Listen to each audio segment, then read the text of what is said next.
Despite several government concessions, protesters are still out in full force on the streets. Riot police clash with tens of thousands of anti-government protesters near a site of a Confederations Cup football match. The lower and upper houses of Congress are working on bills to increase penalties for corruption and to spend royalties from oil production on education and healthcare. The protest movement in Brazil may be losing a little momentum, but they can still rustle up a crowd. This was Belo Horizonte, venue for Brazil's Confederation Cup semi-final, and they were heading to the stadium to continue their protest. But the police had drawn a line they couldn't cross, and gradually the light-hearted atmosphere dissolved amid clouds of tear gas. The police held their line, even as the crowds pushed forwards. The government has offered a lot to answer the demands of the people since they took to the streets for the first time in 20 years.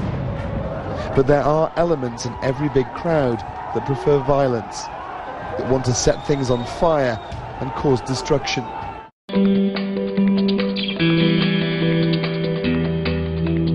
Around 50,000 protesters marched to the football stadium during the Brazil-Uruguay Confederations Cup match. The violence began when a small number of them tried to push past police lines.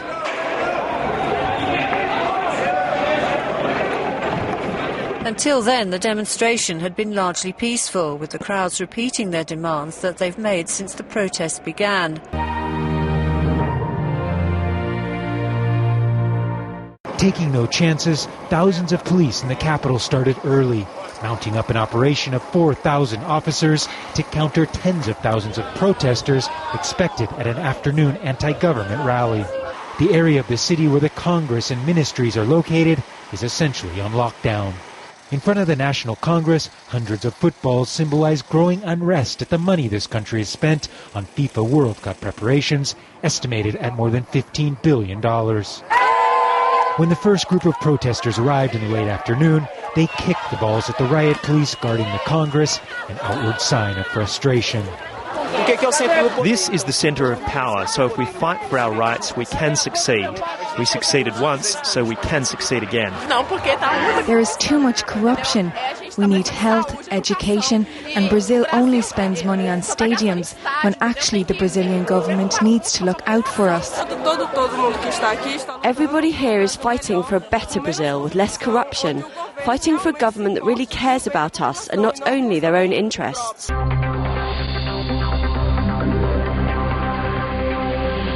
The wave of protests that have hit Brazil began over a hike in transport fares.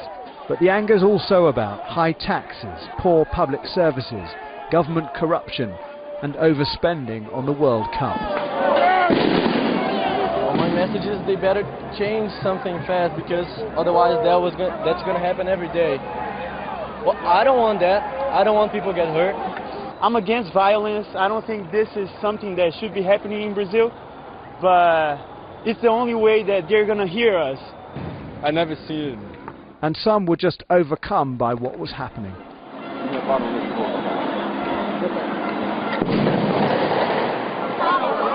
The tear gas itself was overwhelming, and they came with homemade remedies to combat it.